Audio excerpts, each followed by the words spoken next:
Everyone, welcome to my channel, Books, Chris, and Purrs. My name's Leslie, and we are in our spoiler corner. I'm going to go ahead and discuss The Keating today. If you haven't watched my short review, just a quick synopsis. This takes place on a little island off of Scotland. It's 1822, so this is historical fiction. This really felt a little, filled in a little bit of a void that I've been trying to fill in terms of the type of narrative I was looking for. So, in this historical fiction, this is very recently post-war. Uh, the the current market is like just rapidly industrializing, and the kelp industry has collapsed. What does that mean for the people that are in the kelp industry? So that focuses on a one particular family, the McLean family, and how this affects them. And I like the story being told this way because we get more of like a intimate portrait of the effects of these uh, big, large decisions in a way that makes me as a reader feel like I could connect and feel like emotionally moved by the characters. So the McLean family has a mother, a father that is actually the stepdad, the second husband, two, one teenage son. I don't think the daughter is quite a teenager yet, or something like that. And then like some younger children as well in the family. And so, what I like about the story, just as we're being introduced into the world at the beginning, is that we get a sense of the character's daily life, which includes a lot of labor. And another way to drop us up into like the culture and feel connected is food. I really love the authors yeah, just bringing up food, whether the characters are making food or eating food or packing up food for survival. It's a part of the story, and I love that because we also get a sense of the characters' um time period, culture, uh and also what else is going on at that time.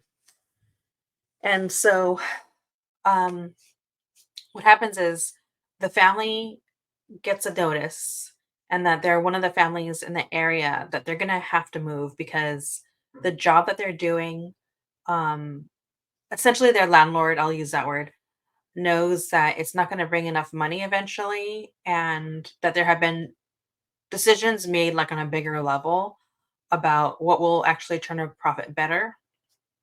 And so there's an absolute scramble. Some families that got the notice just like flee as quickly as they can and just leave a note on the door. If they could even do that, they just leave a message with someone and they just leave. And this is definitely like such an urgent situation.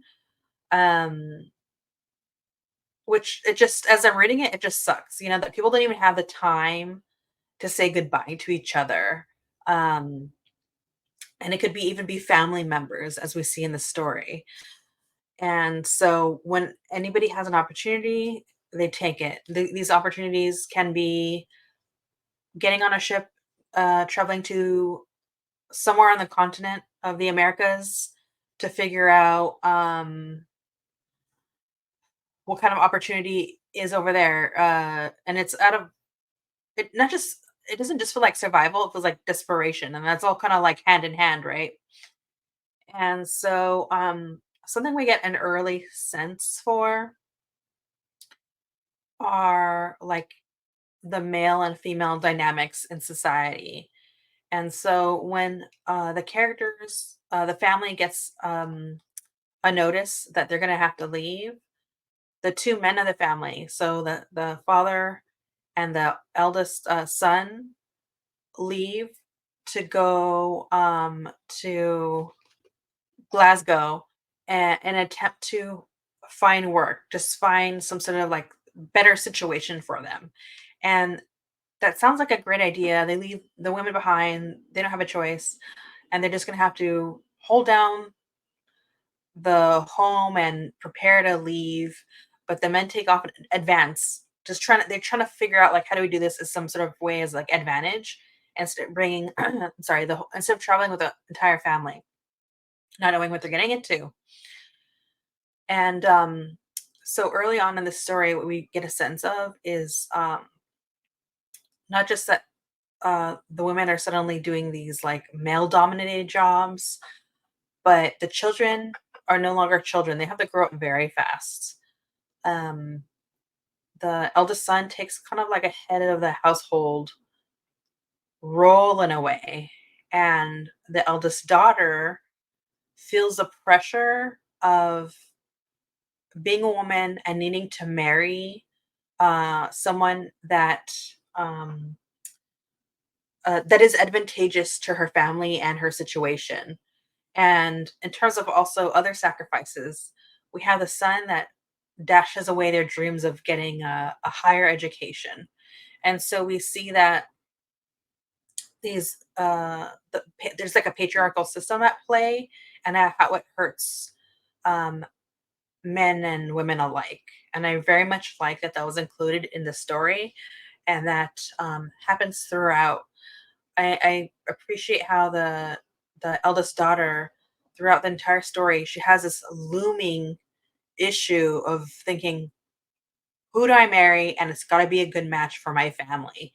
Um, and what we see is how she's trying to like put this at an advantage and a concern of hers, but we also see the predatory nature of that in different forms.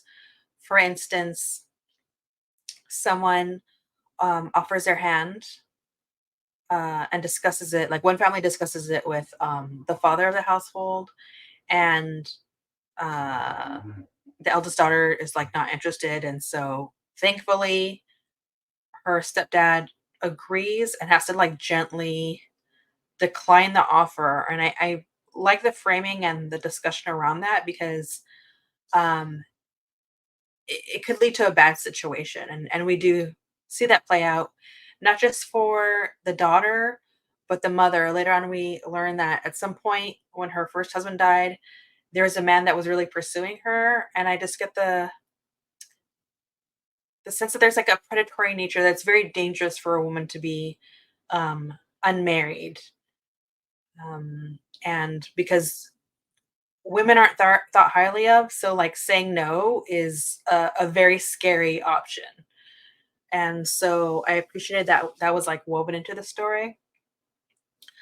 Additionally, what really moved me is when all the family that stays behind um, are confronted with a situation where they're told like, "Hey, you're supposed to be gone. You better be gone." And like, there's like clearly like physical abuse that takes place, and they just grab what they can to leave. And that felt very real because just recently I was reading Boyle Heights. It's a nonfiction read about the history of Boyle Heights, and also um, Stealing Home. Both are nonfiction books. One is solely on a topic of forced removal of people in order to have the Cesar Chavez ravine turned into the Dodger Stadium here in Los Angeles. And on the other hand, we have Boyle Heights, where that topic was brought up because Boyle Heights and like Cesar Chavez ravine are like right next to each other, and so that topic kept coming up. And so, in picking up this book, I actually read like this historical fiction version of something that happened that clearly happens in history over and over again, right? In the Americas, it was um, ultimately the genocide of indigenous peoples to take the land, and then it really is people and profit over and over again through history. And it seems like the same tactics, just over time used more effective and monstrously towards people again and again. We see it happening in present day time. So I just appreciated the author taking the time to like write this again through the lens of a family, and they're experiencing that and having to just quite literally just grab stuff and go and hit the road on their own.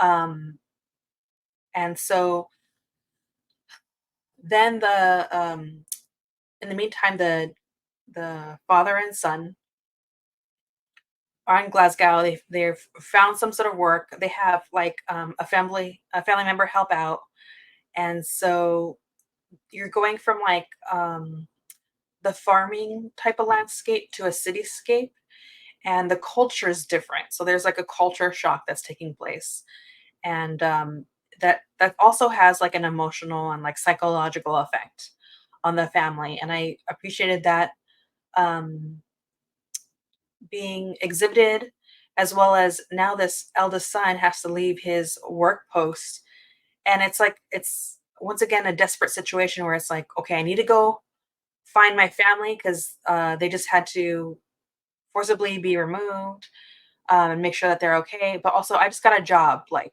they could just get rid of me if they wanted to. There's no laws backing that they're just going to fire him. So there's just a lot riding on him, even being able to the son being able to help out his own family. And not only that, but we see how the stepdad he's an older gentleman. He was doing the job that he did, and now he has to consider when he goes out for employment, there's ageism is at play. Are people going to want to hire him? Are they going to look at him and say like, oh, this is an older guy, he can't really physically move for a particular job, and so that puts him at a disadvantage for employment. And so we see that play out as well, someone having to be the head of the household, make these like major decisions, but also feel like they're at a disadvantage because they've been removed from the job that they know they can do and thrive in. And so ultimately, we see that when these drastic decisions take place, families are in a position not only to stick together, but to be fractured. And again, it's all out of survival.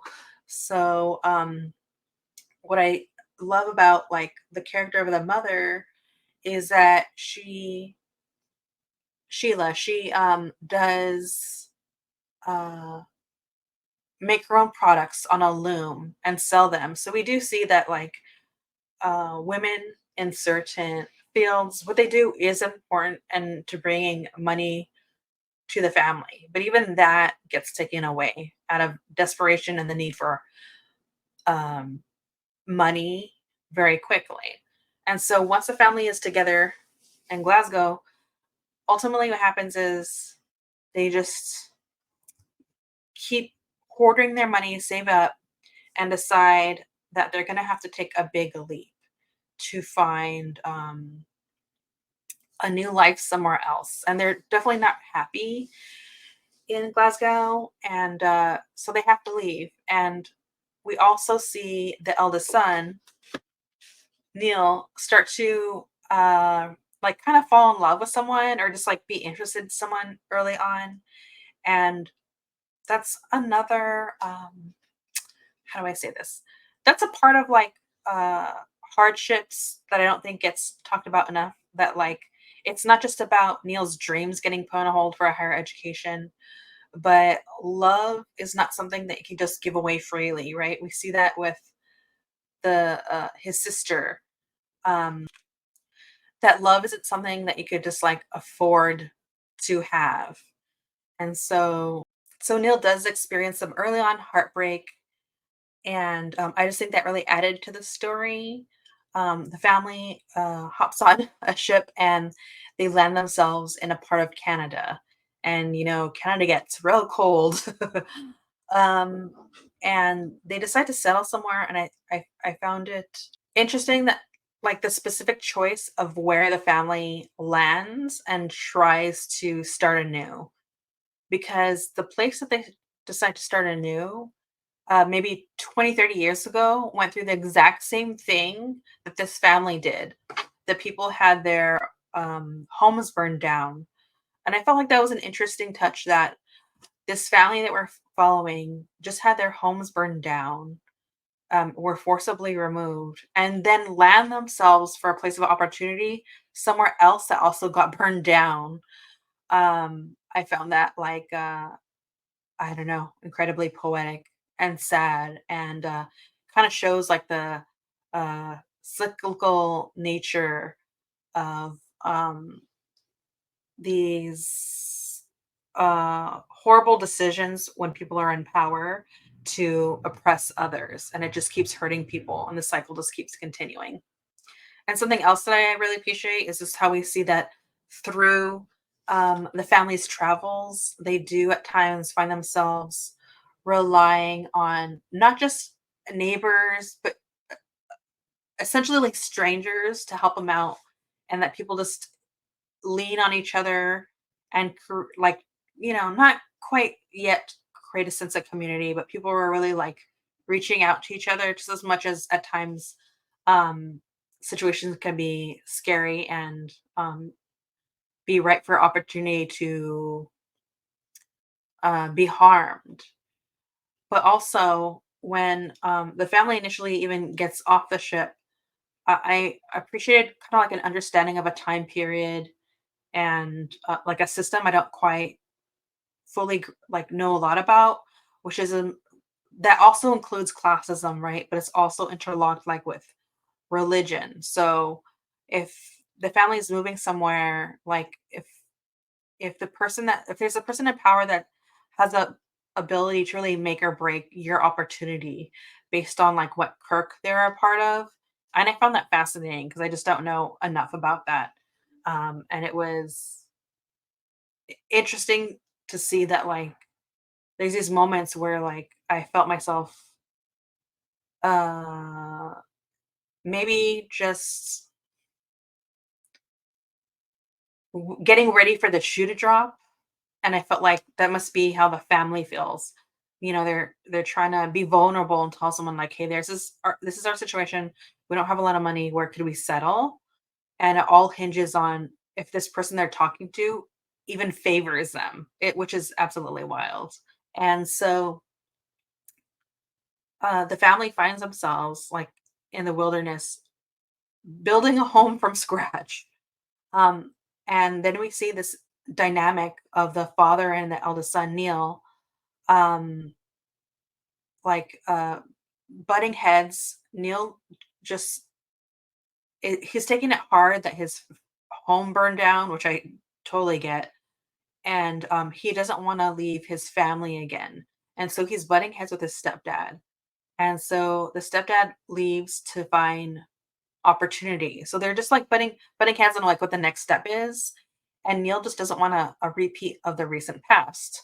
And so I like this dynamic because we're also seeing the pressures of the father, the head of the household. That isn't just a father, he's the stepfather. And so there's this added pressure of feeling like, is he enough? Is he fulfilling the duty? There's this it's just a specific dynamic that I appreciated the author bringing uh to the table. I don't know, it made me feel at times like maybe like the father character at times felt like maybe not enough or a little bit slightly like an outsider. There's these fresh feelings of feeling like it's kind of like at the beginning of him joining the family and having to prove himself all over again. And that was heartbreaking to realize that's how the character felt. And so once again, yeah, so the dad takes off to find other opportunities while the son stays behind to establish a home and to see um what's in the part of like Canada they're at. And so then we get introduced to new characters, which I really like. Um and there are two gentlemen that may be suitors for the eldest daughter. And what I liked about this is again, it's that looming decision the daughter has to make, and it feels palpable at that moment. Or, I mean, and Neil goes to his sister and is saying like, "Oh, what do you think about this person or that?" And she plainly says like, "It doesn't matter what I think. I have to choose someone because and there's a man in front of me. I'm probably going to choose him because our family just needs help. So we see how this is not a time for a love match. This is a time for um, who's going to help and support our family, because there is very little options, and there's very little that women are allowed to do at that time. This is, for lack of a better word, this is like the only power she has, or the only agency she has over her life to also make a contribution to her family. Additionally, there are a couple of chapters. I mean, I love the whole book, but there are just certain chapters where the author ended the chapter like in a specific way that felt like sometimes poignant, or just felt like how do I say it? It created an emotional transition to the next chapter that I thought worked really well and helped move the pacing along, and made me as a reader feel like, okay, I'm like excited to go to the next chapter. And so I'm just going to read like one quick paragraph.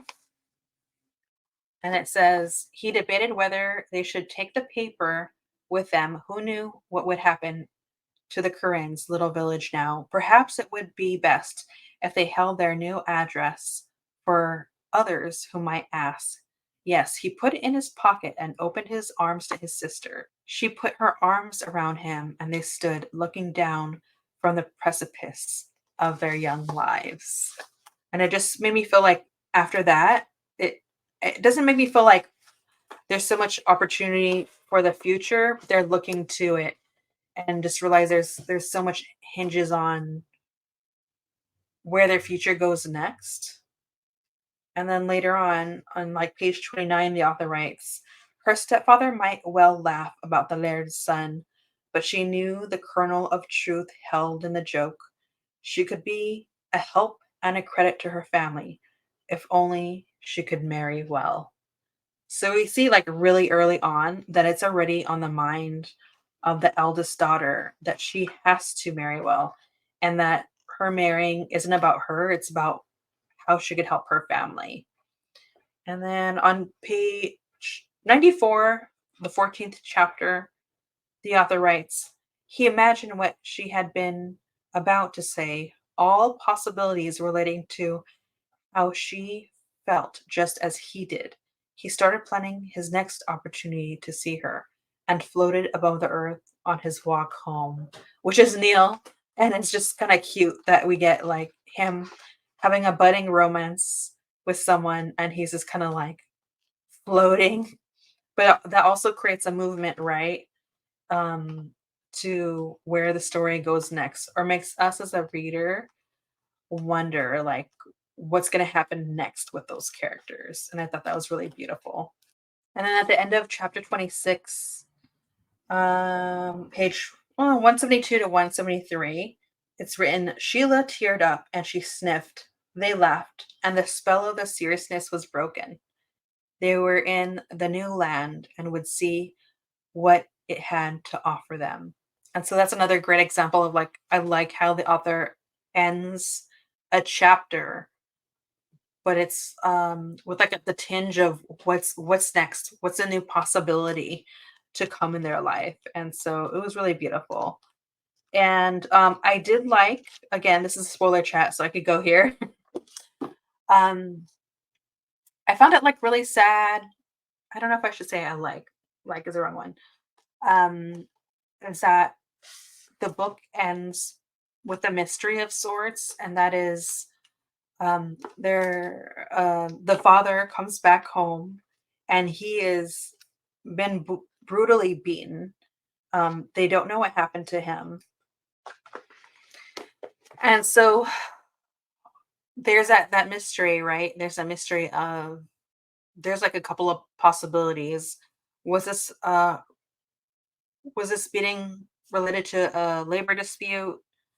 um did this have to do with what I was thinking about? I was thinking about the mother's past, not love situation, but someone else she spurned that she didn't want to marry, that was kind of in the vicinity of where the father was working. Is it related to that? Um, there's just possible it's like so many different possibilities about what could have happened to the father. But the father does pass away. And so now we have a family that does not have a husband. And we've already learned that that could be a dangerous situation. And there is Neil, the eldest son, but that's a lot to take on. And so I look forward to what happens in the next book. Is the daughter just going to quickly get married?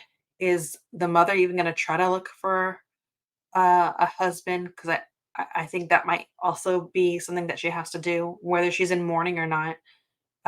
Again, this is a story of survival in the very cold wilderness, and so yeah, I love this book. I don't have the next book in front of me, but I am reading the next two books. It's a trilogy, and I look forward to it. And I found this story incredibly apt to the books that I've been reading recently, but also what's going on in the world at large. So if you're interested in this, please pick it up and read it. This is a spoiler chat, so I'm assuming you've read this before. But yeah, it's definitely worth it. All right, everyone. Thank you for hearing me prattle on about this book that I enjoyed so much. And I'll talk to you later.